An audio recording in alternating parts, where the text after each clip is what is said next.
네, 오늘은 롯의 햇불 언약과 교회라는 제목인데요.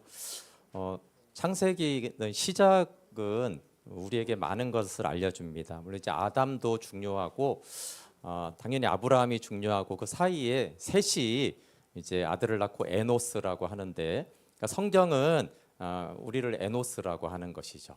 근데 가인은 에노스임을 부정하고 스스로 성을 쌓고, 아니다, 우리는 에노스이기 때문에 주님이 필요하다. 그래서 주님을 이름을 부르고 예배하는 것입니다. 그래서 교회는 에노스들의 공동체이기도 합니다. 한편으로 너무 연약하고, 왜 이렇게 연약할까? 존재적으로 연약하지만 주의 이름을 부르기 때문에 또 모든 것이 있고, 아까 말한 대로 주의 이름은 능력 있고 구원에 있고 우리가 생명을 주시고 우리를 치유하시고 평안이시기 때문에 한편으로 교회는 부족함이 없고, 한편으로는 다 에노스들이 모였기 때문에 부족한 것이죠. 그런데 이제 신앙생활을 볼 때 아브라함이 너무 중요하긴 합니다. 그런데 하나님이 아브라함과 함께 롯을 등장시키는데, 나는 아브라함하고 비슷할까 롯하고 비슷할까 이렇게 생각을 해보면, 이제 사람마다 다르지만 롯하고 비슷한 경우가 더 많죠. 우리의 바람은 나는 아브라함이 되고 싶어. 그렇지만 자세히 돌아보면 나는 왜 이렇게 롯하고 비슷한 면이 많을까? 네. 그래서 성경에는 이제 로또가 이미 나옵니다. 그렇죠? 로또. 네, 예. 항상 진지한 말을 하니까 아재 개그를 해도 전혀 아재 개그라고 전혀 생각하지 않는 부작용이 이렇게 좀 있습니다. 예. 로또의 그 햇불 언약과 교회입니다. 그 은혜의 복음에 부작용이 있습니다. 은혜의 복음은 성경이 증거하는 복음인데 유일한 부작용이 있는데, 그것은 방종입니다. 그러니까 아담이 이렇게 죄짓고 숨고 피했더니 하나님이 은혜의 복음을 주셔서 생명을 얻었더라. 아브라함에게 뻔뻔하고 믿음이 없고 이렇게 쫄본데 하나님이 은혜를 주셔서 그 부르심을 다 성취하더라. 할례 언약이 깨져도 햇불 언약이 생명을 주더라. 그래서 할례 언약이 깨졌을 때 생명 주는 햇불 언약의 바다를 보아야 한다. 이렇게 하면은 이 은혜의 복음은 성경이 처음부터 끝까지 강조하는 복음인데, 문제는 이제 타락한 부패한 인간의 마음이 이거를 은혜와 생명으로 받으려는 마음도 있지만 이기적이고 어리석잖아요. 때로는 이기적이어서 때로는 어리석어서 은혜의 복음을 방종으로 받기도 합니다. 그래서 이미 바울이 로마서의 복음을 전할 때도 그랬어요. 로마서의 복음이 은혜의 복음입니다. 너무나 큰 은혜의 복음이다 보니까 바울이 믿음으로 이롭게 된다, 은혜가 왕노릇한다, 죄가 더한 곳에 은혜가 더 넘친다, 이렇게 말하니까 당연히 어떤 생각을 하겠어요? 감사하다, 아멘, 복음을 믿어서 이롭게 되고 생명으로 나가지, 이렇게만 하는 사람이 있는 게 아니라, 죄가 더한 곳에 은혜가 더 넘치면 그러면 죄에 거하면 되겠네, 죄가 왕노릇하는 곳에서 잘 살면은 은혜가 더 넘치겠네, 이렇게 말할 사람들이 있기 때문에 여기 이제 6장 1절에 그런즉 우리가 무슨 말을 하려 은혜를 더하게 하려고 죄에 거하겠느냐, 이런 사람이 꼭 있다는 거죠. 그럴 수 없다, 이렇게 말하는 거예요. 그러니까 바울이 복음을 전할 때도 이런 부작용, 이렇게 오해해서 자의적으로 은혜의 복음을 받아들이는 사람들이 있었습니다. 그래서 롯이 등장하는 것이죠. 이렇게 은혜를 더하게 하려고 죄에 거하겠느냐? 이렇게 되면 이제 어떻게 되느냐도 알게 합니다. 아브라함은 연약합니다. 에노스예요. 그런데 은혜로 반응하고 믿는 자의 특징을 신앙생활을 보여줍니다. 그래서 아브라함은 햇불 언약을 은혜로 알아서 그 속사람이 계속 자라가서 장성한 분량에 이르는 사람을 보여줍니다. 그러니까 복의 근원으로 부르면은 성경이 말씀을 따라갔다, 예배했다, 이렇게 이제 아브라함을 기록합니다. 이집트에서 아내 덕보려고 뻔뻔했지만 하나님의 은혜로 부자가 되게 하니까 돈 때문에 생긴 문제가 있었어요. 기근의 문제는.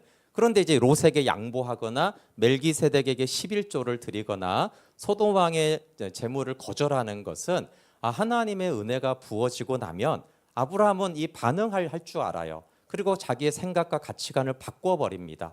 그래서 전에는 돈 하더니 아니다. 양보하고 11조를 드리고 어떤 재물은 아니다. 나는 하나님이 주시는 돈을 받겠다. 이렇게 바뀔 줄을 압니다. 그래서 할례 언약을 깨뜨렸을 때도 하나님이 헷불 언약으로 도왔을 때 그가 계속 섬기는, 그래서 하나님의 친구가 되어져 가는, 그래서 실패 속에서 은혜를 받고 믿음이 성장해 가는 것이 아브라함의 모습이에요. 그리고 그 마지막 정점이 어디겠어요? 우리 22장 12절 한번 찾아보실래요? 그 뒤에 있으니까. 실패할 때마다 도우시는 이 은혜를 반응하고 믿음으로 계속 나아가니까 이제 할례 언약을 온전히 지키는 데까지 나아갑니다. 22장 12절 같이 읽어볼게요. 시작. 사자가 이르시되 그 아이에게 내 손을 대지 말라. 그에게 아무 일도 하지 말라. 내가 내 아들 내 독자까지도 내게 아끼지 아니하였으니 내가 이제야 내가 하나님을 경외하는 줄을 아노라. 이제야 안다. 이게 무슨 말이에요? 75세 때부터 계속 수십 년을 신앙생활한 다음에 하나님이 너 이제 됐다. 너 이제 할례 언약을 지키는 자가 됐다. 내 앞에서 온전해졌다. 이렇게 이제 말해주는 것이죠. 그러니까 하나님의 전적인 은혜가 헷불 언약이 이루십니다. 근데 그 때와 과정은 우리의 응답에 따라 달라요.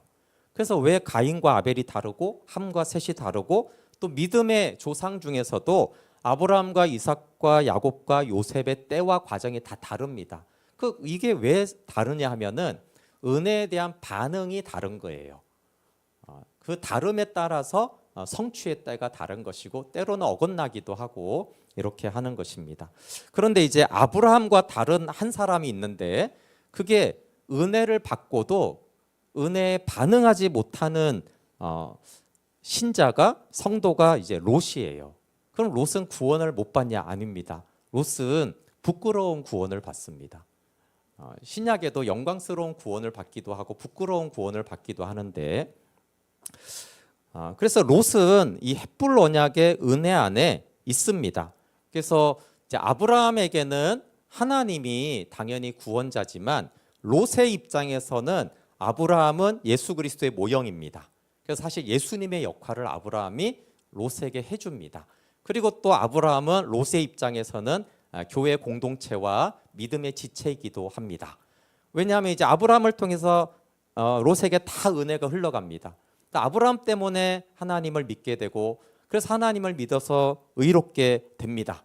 그리고 이제 아브라함하고 쫓아다니고 특히 이집트에서 이게 망해야 되는데 하나님이 막 구원하시고 부자가 되게 하는 거잖아요. 그렇죠? 그래서 아브라함 따라다니다가 막 하나님을 경험해요. 그리고 이제 아브라함 때문에 부자가 됩니다. 그러니까 다 아브라함 때문에 이렇게 다 전적으로 받아요. 그리고 이제 소돔에서 살다가 이제 소돔이 왕이 전쟁에 패하면서 포로로 잡혀가잖아요. 그렇죠? 그때도 아브라함이 가서 구출해 줍니다. 구원자 역할을 아브라함이 하는 것이죠. 그래서 그 잃었던 가족과 재산을 다 회복시켜 줍니다.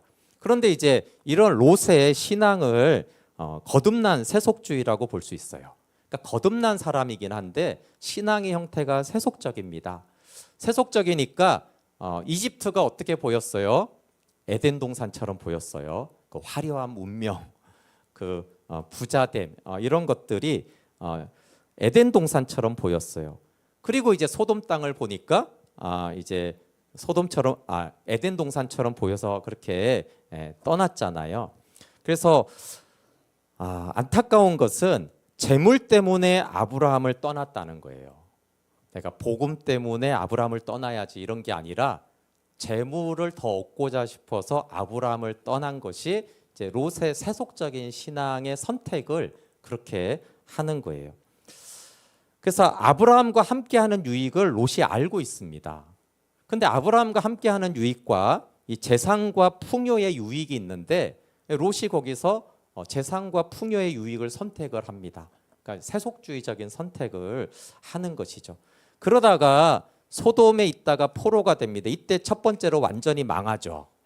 근데 아브라함이 구출해 줍니다. 그런데 여기서 두 번째 안타까운 결정을 하는데 그때 아브라함을 따라갔으면 되는데 다시 소돔으로 갑니다. 이걸 하나님의 징계와 메시지로 받았으면 너무 좋았을 건데 롯이 아니, 사람이 전쟁에서 포로가 되는 게 얼마나 심각한 사건입니까? 근데 이런 게 큰 충격이 왔는데도 다시 소돔으로 돌아가요. 그러니까 문제만 해결하고 다시 세속주의 신앙으로 돌아갑니다. 근데 성경이 롯을 의인이라고 말합니다. 의인이니까 소돔의 악으로 심령이 괴로웠어요. 근데 안 떠나요. 너무 마음이 괴롭다. 근데 나는 이 돈이 좋다. 이래가지고 떠나지 않는 이런 형태를 이제 세속적인 그리스도인이라고 거듭난 사람인데도 세속적인 것이죠. 그래서 할례 언약을 떠나서 망했는데 아브라함이 구원해 줬지만 계속 할례 언약을 깨트리는 그냥 방치하는 그렇게 됩니다. 그래서 여러분 소돔이 전체가 멸하는데 사실 그 안에 거주하는 롯이 멸망하는 것이 원래 당연합니다. 안 그렇습니까? 남한 전체가 멸망하는데 굳이 나 혼자만 구원받아야 될 이유는 없잖아요. 내가 원래 그 안에 속하면은 그 공동체와 같이 운명을 같이 하는 게 원래 정상이에요. 그러니까 롯이 소돔 안에 있었기 때문에 자기가 소돔하고 같기 때문에 소돔하고 원래는 같이 망해야 되는 거예요. 그런데 하나님이 소돔을 멸하러 가면서 아브라함한테 일부러 말을 해줍니다. 저기가 망할 거야. 그거 왜 알려주는 겁니까? 아브라함이 그 롯에게는 중보자 역할이고 예수님 역할을 하기 때문에 이제 기도를 하는 거예요. 근데 아브라함이 기도를 할 때 그때 의인 10명 말할 때 누굴 생각하고 기도하는 거예요? 예, 롯을 말하는 겁니다. 하나님 롯이 의인이에요. 근데 이게 아브라함이 롯을 말하는 게 이제 예수님이 우리를 말하는 거예요. 근데 그 롯이 살아가는 형태를 보면 소돔 사람이잖아요. 안 믿는 사람처럼 살아요. 근데 아브라함은 롯은 의인이에요, 하나님. 의인 롯을 구해줘야 됩니다. 이렇게 기도하죠. 그러니까 우리가 소돔에 살고 소돔 사람처럼 살고 있는데 예수님이 보좌 우편에서 우리를 위해서 로마서 8장에 뭐라고 강구해 주세요?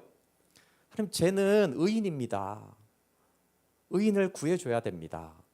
이렇게 예수님은 우리를 위해서 보좌 우편에서 기도해 주세요. 그 기도를 이제 아브라함이 하는 것이죠. 보여지는 거는 소돔 사람인데 의인이라는 거예요.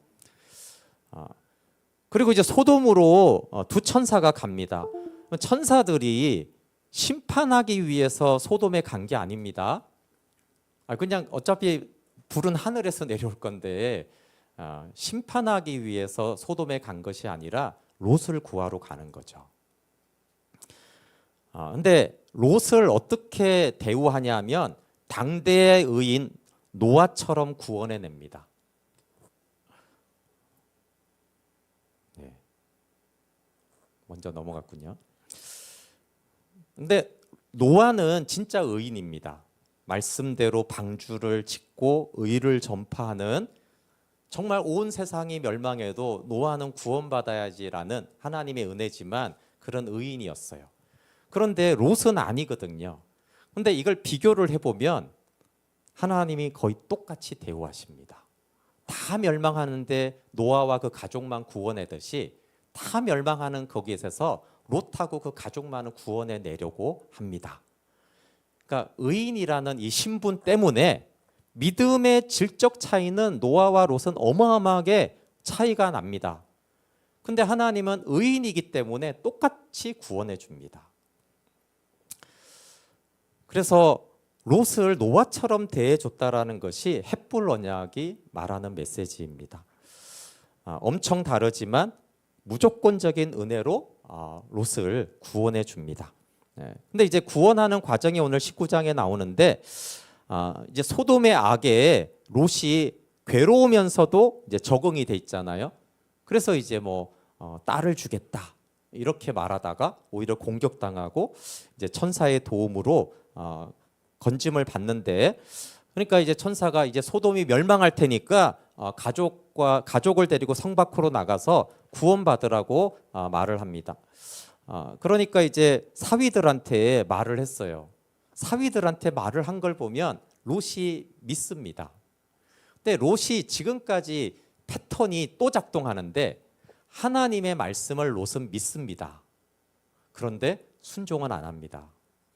이게 롯의 특징이죠. 안 믿었으면 사위한테 그 말을 할 수 없죠. 근데 믿었으니까 말도 안 되는 사위 입장에서는 그 말을 가서 지금 여기 멸망한다, 우리 나가야 된다, 이 말을 전합니다. 근데 자기는 안 나가네요.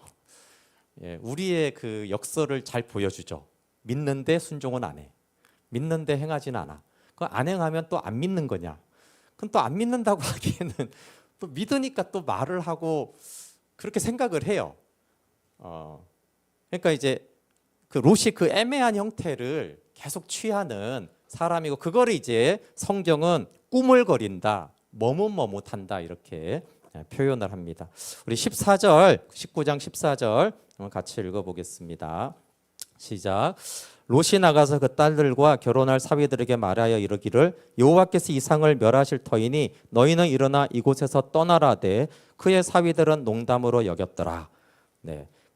그래도 롯이 안 나가니까 15절에 이제 재촉을 합니다. 읽어볼게요. 시작. 동틀 때 천사가 롯을 재촉하여 이르되 일어나 여기 있는 내 아내와 두 딸을 이끌어내라. 이 성의 죄악 중에 함께 멸망할까 하노라.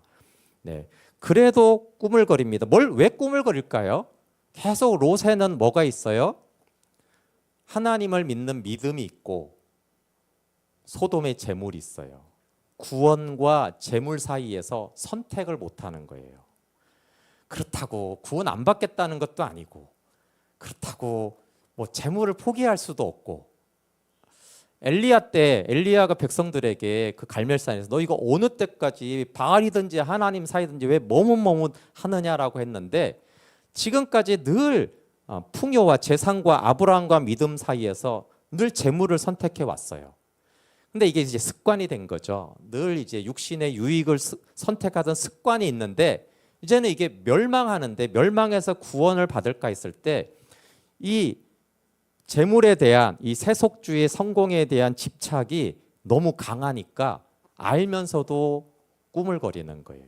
몰라서 꾸물거리는 게 아니라 아는데 꾸물거립니다. 그러니까 끝까지 롯이 선택을 못해요. 선택을 못하니까 하나님이 자비를 베푸는 내용이 16절에 나옵니다. 같이 읽어볼게요. 16절 시작. 그러나 롯이 지체함에 그 사람들이 롯의 손과 그 아내의 손과 두 딸의 손을 잡아 인도하여 성 밖에 두니 여호와께서 그에게 자비를 더하심이었더라. 그래도 롯이 지체하니까 손을 잡아 인도합니다. 세 번역은 손을 잡아 끌어서 성 밖에 두었어요. 근데 여기 이제 한마디를 덧붙이잖아. 여호와께서 그에게 자비를 베푸신 것이다. 당연히 알고 믿으면 자기가 선택해서 순종해야 되는데, 순종을 안 하는 자를 억지로 순종하게 해주는 거예요. 이게 자비를 더하신 것이다. 이렇게 강권적인 은혜를 베풀어서 자비를 베풉니다. 근데 이 정도 이제 자비를 베풀면 정신을 차려야 될 거 아니에요? 이렇게까지 해준 다음에 천사가 말합니다. 뒤돌아보지 말고 저 산으로 피해서 멸망을 면하라 말합니다. 17절 같이 읽어볼게요. 시작. 그 사람이 그들을 밖으로 이끌어낸 후에 이르되 도망하여 생명을 보존하라. 돌아보거나 들에 머물지 말고 산으로 도망하여 멸망함을 면하라. 이 어기까지 보면요, 순종, 네, 이렇게 해야 될 것 같은데 롯이 의외의 말을 합니다. 아닙니다, 이렇게 말해요. 그러면서 내 방식대로 구원해 주십시오, 이런 황당한 말을 합니다. 그러니까 도와달라고 하는 사람 중에 제일 꼴보기 싫은 사람이 누군지 압니까? 내 방식대로 도와달라는 사람이에요. 야, 너 돈 없어? 1,000만 원 없어? 내가 1,000만 원 줄게. 아니에요. 100만 원씩 끊어서 도와줘. 이런 식으로, 아니 도와주겠다는데 전적으로 자꾸 자기의 방식과 조건으로 도와달라고 하는 사람이 제일 꼴보기가 싫거든요. 아니 구원해 주겠다는데, 자격 없는데 구원해 주겠다는데 감사합니다 하면 될 건데 자꾸 아닙니다, 제 방식대로 저는 구원받아야 됩니다, 이런 말을 롯이 합니다. 18절부터 20절 같이 한번 읽어볼게요. 시작. 롯이 그들에게 이르되 내 주여 그리 마옵소서. 주의 종이 주께 은혜를 입었고 주께서 큰 인자를 내게 베푸사 내 생명을 구원하시오나 내가 도망하여 산에까지 갈 수 없나이다. 두렵건대 재앙을 만나 죽을까 하나이다.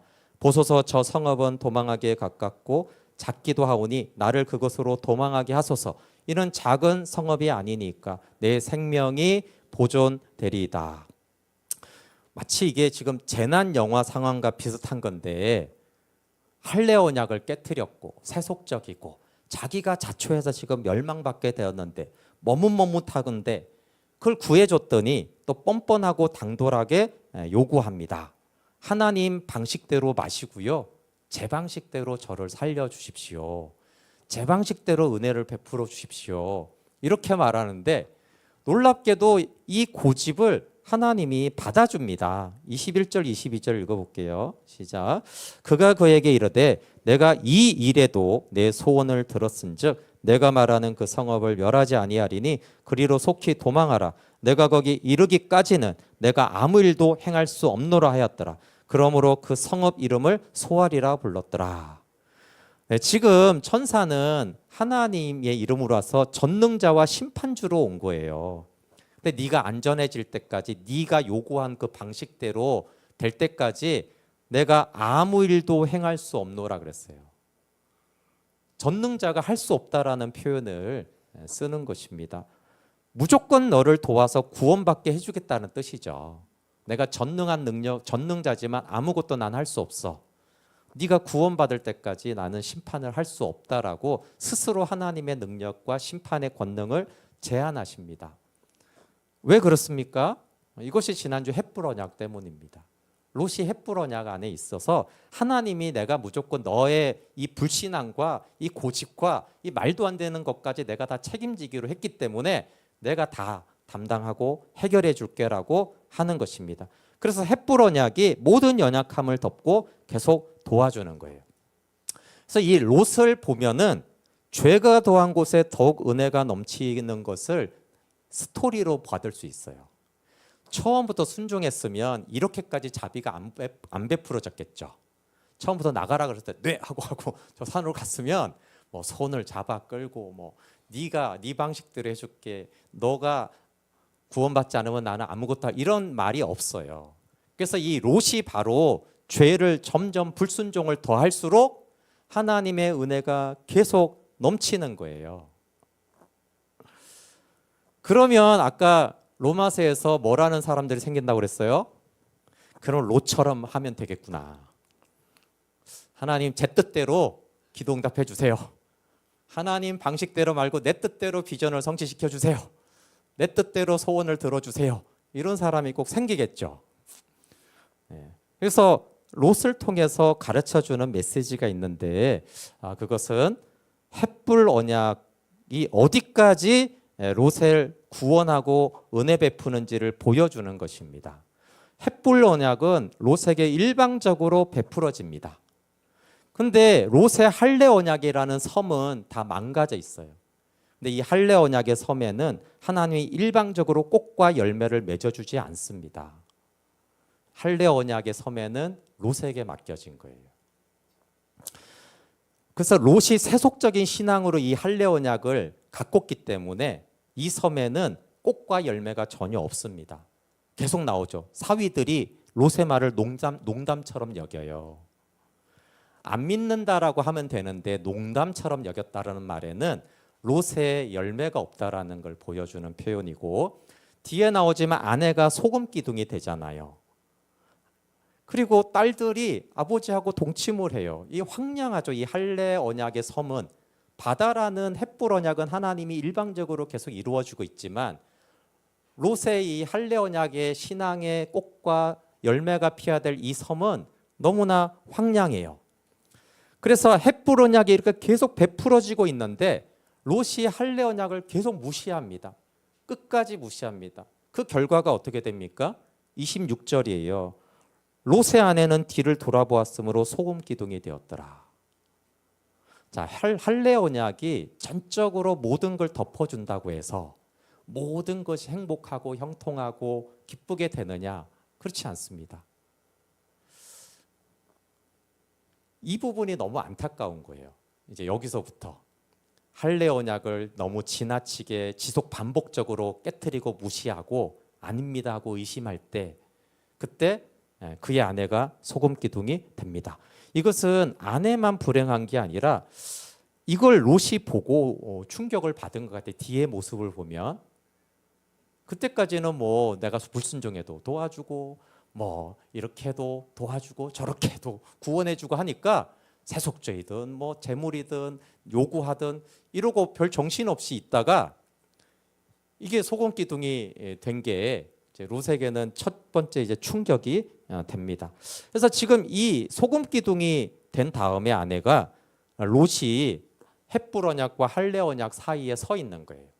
헷불 언약은 다 성취되었는데 할례 언약 때문에 깨트린 것 때문에 아내가 소금 기둥이 됩니다. 근데 그 다음에 이제 아브라함이 등장합니다. 아브라함이 소돔을 바라봐요. 왜 여기 아브라함이 다시 나오냐면 롯의 구원이 아브라함 때문입니다. 그래서 우리 29절 같이 읽어볼게요. 시작. 하나님이 그 지역의 성을 멸하실 때 곧 롯이 거주하는 성을 엎으실 때 하나님이 아브라함을 생각하사 롯을 그 엎으시는 중에서 내보내셨더라. 아브라함은 예수님을 예표한다고 그랬잖아요. 하나님이 예수님을 생각하사 우리를 그 엎으시는 중에 구원하는 거예요. 세 번역은 롯을 그 재앙에서 건져주신 것이다. 누구 때문에요? 아브라함 때문에, 롯 때문이 아니에요. 이게 왜 중요합니까? 롯 때문이 아니라는 거는. 그러니까 롯이 믿음이 좋아서 구원받은 것도 아니고 롯이 믿음이 없어서 구원받은 것도 아니고 롯의 믿음과 상태와 상관없어요. 하나님은 아브라함 때문에 구해준 거니까 그래요. 그럼 우리의 구원이 안전한 이유는 예수님 때문에 구원받았기 때문에 그래요. 헷불 언약 때문에 그래요. 내가 노아든지 롯이든지 아브라함이든지 그 내 믿음의 수준과 상태 때문이 아니라 예수님의 십자가 때문에 우리가 구원받은 거예요. 그래서 롯의 어떤 상태나 믿음이 구원받은 이유가 조금도 나오지 않아요. 근데 롯의 아내가 소금 기둥이 된 후에 아브라함 때문에 건진받았다라는 말씀이 나옵니다. 이게 의미하는 바가 있는 거예요. 할례 언약이 깨져서 소금 기둥이 된 상태에도 그러면 할례 언약이 이게 깨진 게 아니라 할례 언약은 아브라함 때문에 성취가 다 됐다. 근데 그러면 롯의 상태가 결정하는 거는 이 할례 언약의 섬이에요. 이 아내가 어떻게 될 건가? 그 자녀가 어떻게 될 건가? 그래서 롯이 근데 여기서 이제 마지막 선택을 해야 되는데요. 롯이 여기서 두 가지를 생각할 수 있습니다. 이 소활성에서 야 하나님이 이 헷불 언약을 기억하시고 나 같은 죄인을 이제 그 소돔이 이제 멸망하는 걸 봤잖아요. 불과 유황이 떨어져서 막 어마어마한 심판을 받잖아요. 야 저기서 나를 전적인 은혜로 구원했구나. 나는 저기에 나오려고 하지 않았는데 계속 꾸물거렸는데 하나님 내 손을 이끌어서 또 나를 들어줘서 나를 구원했어. 이 은혜를 여기서 소활성에서 생각하고 아브라함처럼 감사하며 예배할 수도 있고요. 또 하나는 그 소활성에서 내가 지금까지 할례 언약을 깨트려서 이렇게 된 거야. 자기를 정죄할 수도 있고 재산을 다 잃었잖아요. 그리고 아내가 소금 기둥이 됐어요.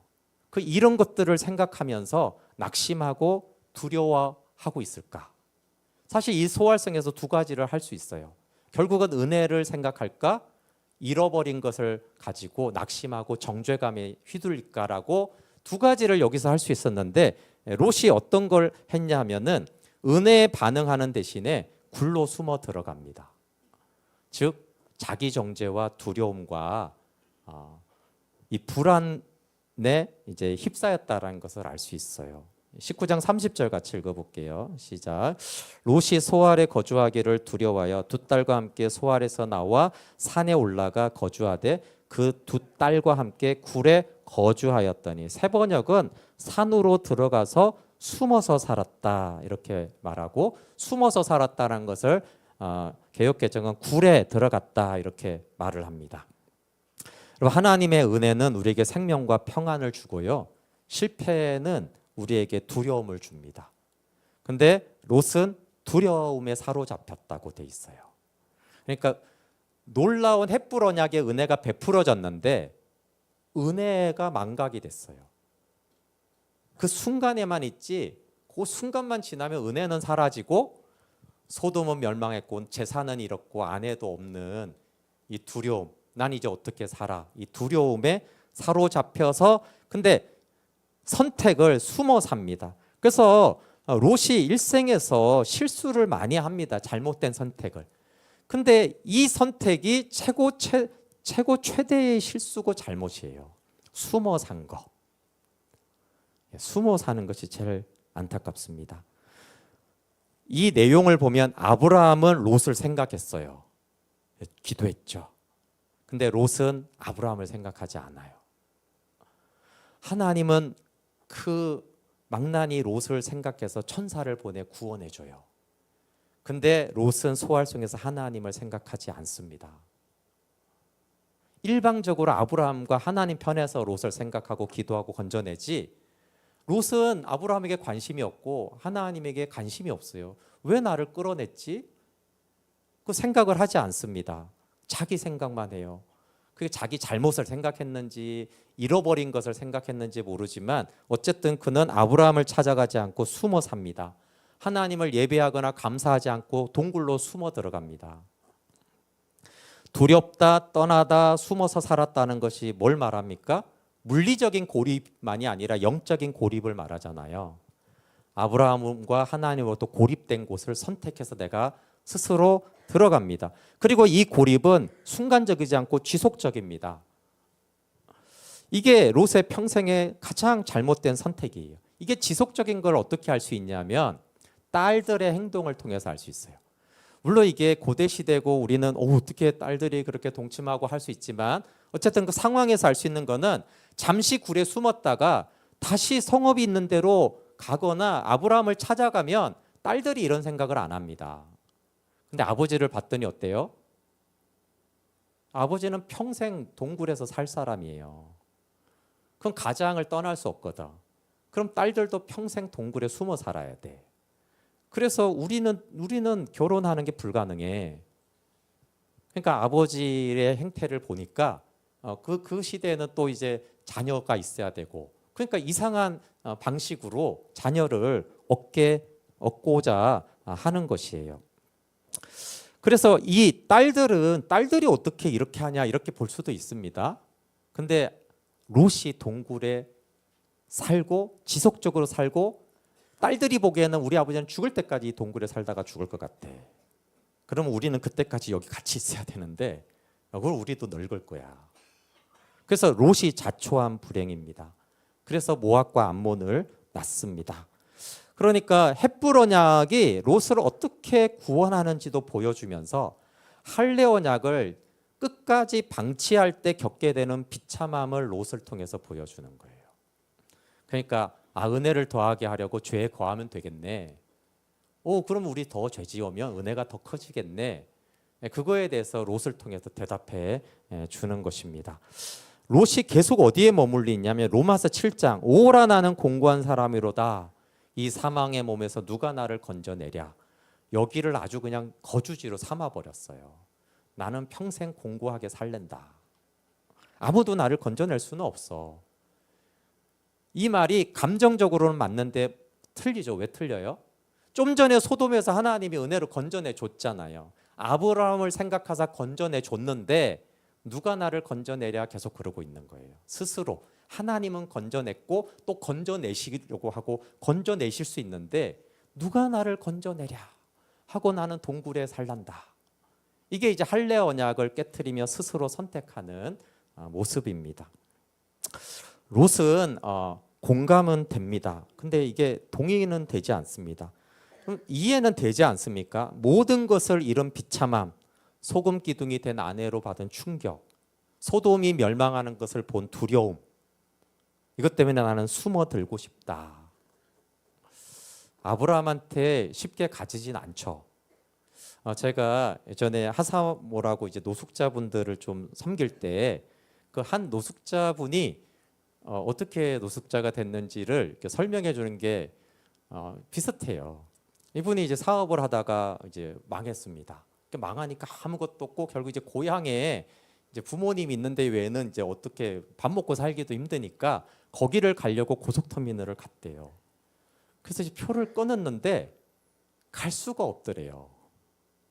이 아들이 완전히 다 망해서 이제 부모님한테 얻어먹어야 되는 이게 가서 얼굴을 볼 수가 없는 거예요. 근데 거기서 노숙자 친구를 만난 거예요.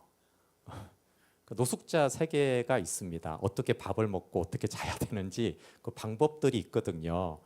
근데 그 비법을 안 거죠. 그러니까 이분이 고향에 가서 부모님의 얼굴을 봐서 그 실망을 주고 그렇게 하는 것보다는 그냥 나는 노숙자가 되는 게 낫겠다. 그래서 이제 몇 년째 이러고 있습니다. 이렇게 말을 하는 거예요.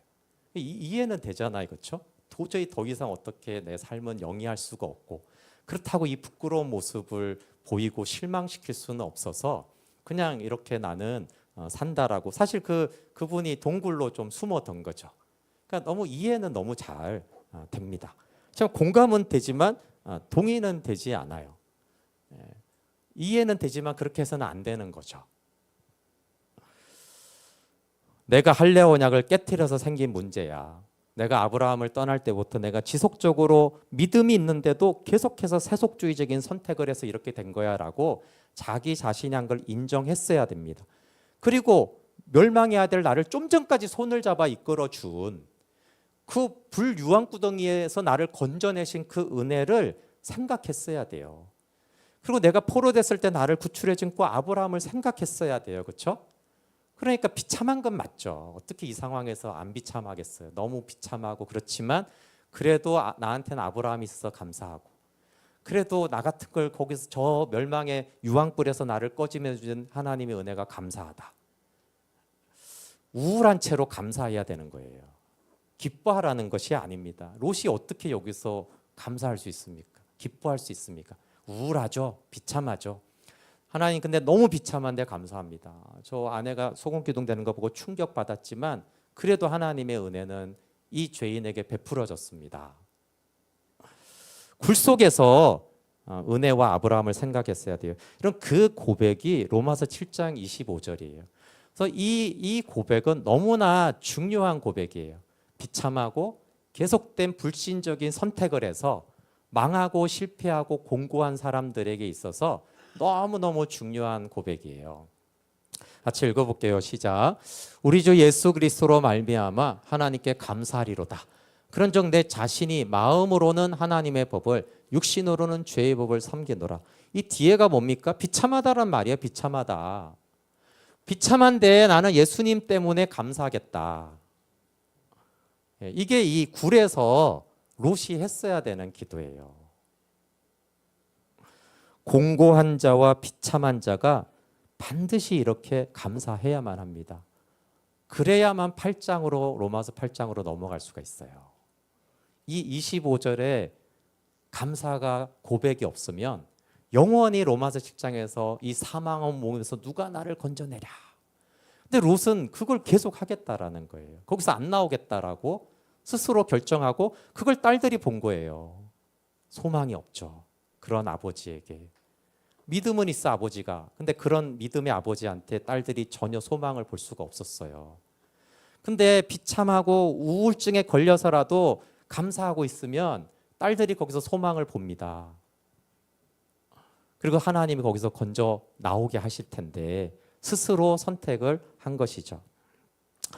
여러분 탕자가 비참하고 정죄감이 있습니다. 하늘과 아버지께 죄를 지었다. 똑같아요. 어떻게 내가 돌아갑니까?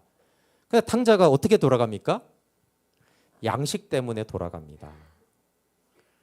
그러니까 롯이 너무 성숙해서 뭐 하나님의 은혜에 감격해서 돌아가진 않더라도 아니 일단 양식 때문에라도 돌아가고 딸 때문이라도 아브라함한테 갔어야 되지 않겠어요? 나는 염치가 없지만 내가 딸들을 생각해서라도 내가 아브라함한테 좀 가서 왜냐하면 다 망했잖아요. 아무것도 없으니까 내가 아브라함한테 난 가야겠다. 그래서 그나마 탕자가 훌륭한 거예요.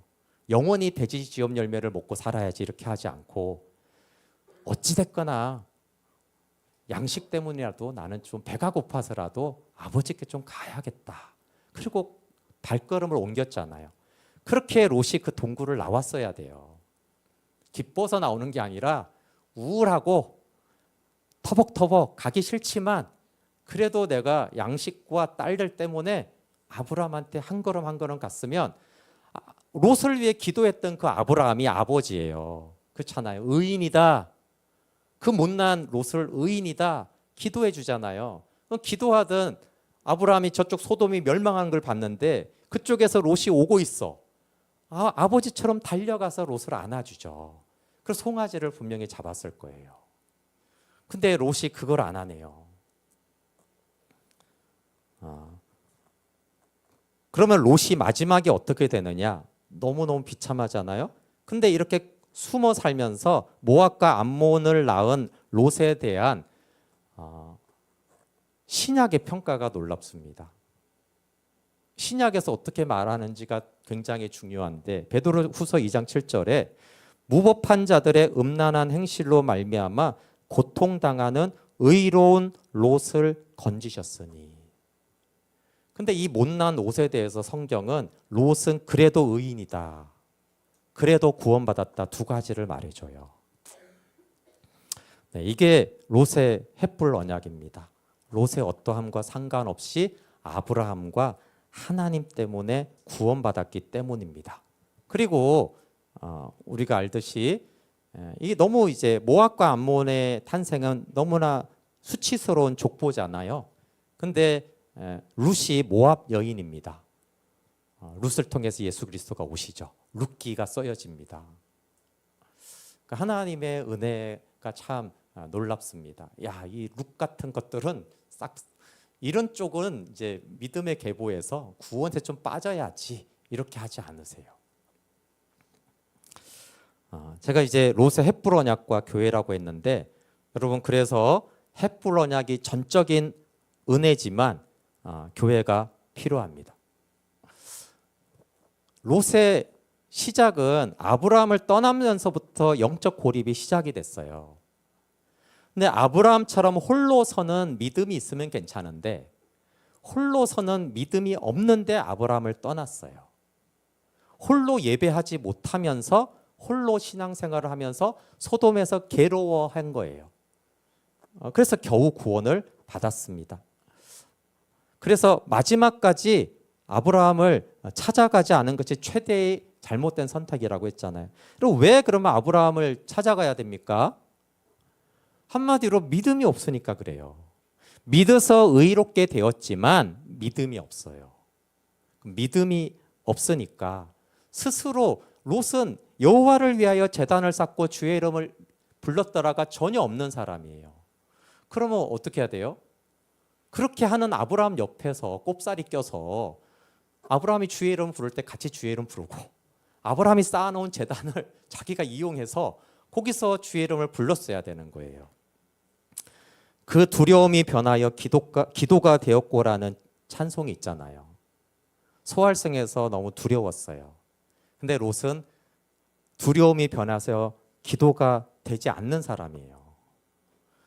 두려움이 기도가 되는 사람이 있고 두려움이 도피가 되는 사람이 있어요. 그러니까 아브라함한테 가야 되는 거예요. 아브라함은 두려움이 변하여 기도가 되는 사람이에요. 그 옆에라도 있어야지 같이 덩달아 기도할 거 아닙니까? 하나님이 롯을 통해서 말씀하시는 것이 두 가지입니다. 아브라함이든 롯이든 우리는 연약한 에노스예요. 그럼 에노스가 잘 사는 두 가지 방법을 성경은 일관되게 말하고 있습니다. 첫 번째가 계속 말하는 헷불 언약의 은혜예요. 찬송가 있잖아요. 내가 연약할수록 더욱 귀히 여기사. 내가 에노스일수록 더 나를 귀하게 여깁니다. 그게 은혜의 복음이죠. 그걸 은혜의 복음을 믿으라는 거예요. 근데 두 번째가 있어요. 두 번째는 할례 언약이기도 하지만 할례 언약이 아닌 이유가 있습니다. 왜냐하면 우리는 롯처럼 할례 언약을 잘 못 지킵니다. 근데 하나님은 롯에게 너 할례 언약을 지켜라고 하는 게 아니라 네가 못 지키니까 넌 아브라함을 떠나면 안 돼라는 거예요. 넌 아브라함의 도움이 필요해. 아브라함 옆에 있었을 때는 네가 하나님 경험했잖아. 네가 하나님 주시는 복을 받았잖아. 할례 언약을 지켜야 되지만 지킬 수 없음을 알고 에노스임을 알고 나한테 아브라함이 필요하다라는 거예요. 떠났을지라도 다시 돌아가야 된다라고 하는 것입니다. 여러분, 그래서 하나님이 교회를 지체와 은사라고 말합니다. 우리는 에노스이기 때문에 몸이 될 때 우리는 온전해집니다. 어쩔 수 없이 우리 한 사람이 자꾸 몸의 역할을 다 해야 하는 사회생활을 하고 있어요. 그래서 지치고 벅차고 힘이 듭니다. 왜? 하나님은 인간이 에노스가 된 이후로는 지체만큼의 능력만 가지고 있어요. 근데 그 지체들이 모여서 몸을 이룰 때는 우리는 온전해지고 스트레스가 없고 지치지 않고 쉽고 가벼운 멍에만으로도 생명과 평안을 누립니다. 근데 이제 몸이 없잖아요. 그러니까 한 사람이 몸의 역할을 해야 돼요. 그래서 누구나 능력이 붙이고 버겁습니다. 이걸 다 어떻게 다 해내지? 왜냐하면 그게 몸으로서 하게 했어야 되는 거를 개인주의화 되면서, 그건 아담 이후부터 계속 그래요. 내가 다 해야 돼요. 내가 손도 하고 발도 하고 눈도 하고 귀도 하고 입도 하고, 이게 진짜 미치겠는 거죠. 다 해낼 수 없는다. 다 해내라고 하고 해내지 않으면 안 되는 사회예요. 그런데 하나님이 타락한 이 세계에 그래서 두 가지를 준 거예요. 그럼 가족과 교회를 그냥 하나님이 준 게 아니라, 잘 보세요. 가족이 어떤 형태가 되냐면 아주 작은 지체의 기능으로 몸을 이루라는 것입니다. 네. 우리 아이들을 보면 귀엽기만 한 것이 아니라 우리가 아이들을 볼 때 생각할 수 있어요. 아이들은 에노스를 보여주는 특징입니다. 근데 아이들이 에노스잖아요. 연약하잖아요. 연약하니까 꼴 보기 싫습니까? 연약하니까 귀엽잖아요. 하나님은 우리가 에노스인 거예요. 그럼 하나님, 이 무능한 것 같으니라고, 이 에노스, 이게 아니고요. 아이고 이 에노스야 이런 거예요. 그러니까 아이들이 연약하고 무능하잖아요. 자기가 생존도 못하고, 아니 다 해야 되는데 못 해내잖아요, 아이들은. 근데 부모가 아이고 나의 에노스야, 내가 너를 돌봐주겠다, 그렇게 지체의 기능을 하는 게 가족이에요. 근데 사람이 자라면은 이 가족은 작은 몸이라서 또 붙여요. 그래서 교회라는 가족이 필요한 거예요, 몸이. 그래서 하나는 일단 가족이라는 몸이 되어지면 조금 숨통이 튑니다. 그래도 내가 내 지체가 혼자서 다 몸의 역할을 하려니까 너무 힘든데 일단은 가족이 요 역할을 좀 해주는구나. 그렇지만 또 힘듭니다. 그래서 하나님이 두 가지를 주셨어요. 은혜의 복음을 믿어야 된다. 그리고 아브라함처럼 믿으면 본토 친척 가족을 떠나도 된다. 하나님의 강권적인 은혜를 알면은, 아브라함이 이제 몸이 없잖아요. 그럼에도 불구하고 외롭지만 하나님의 은혜에 계속 반응하면은 이 홀로 사는 세상에서도 아브라함처럼 하나님의 은혜가 베풀어진다. 근데 우리 대부분은 연약하다, 너무 에노스다. 그래서 롯처럼 내가 롯과 비슷한 면이 있다면 반드시 아브라함 옆에 있어야 되고 따라다니고 붙어 다니면서 교회 공동체 안에서 또 믿음에 함께 나눌 수 있는 사람들과 함께 내가 함께 그 하나님의 은혜 안에 거해야 된다라고 말합니다. 그래서 롯에게는 헷불 언약만이 필요한 게 아니라 아브라함이라는 믿음의 지체와 공동체가 반드시 필요했습니다. 우리 함께 찬양하고 기도하겠습니다. 그렇지만 롯이 스스로 선택한 것이지, 하나님은 롯이 생명을 누리는 모든 조치를 믿음과 함께 아브라함을 다 붙여주셨고 은혜를 베푸셨습니다. 우리 그 하나님의 은혜를 찬양하겠습니다.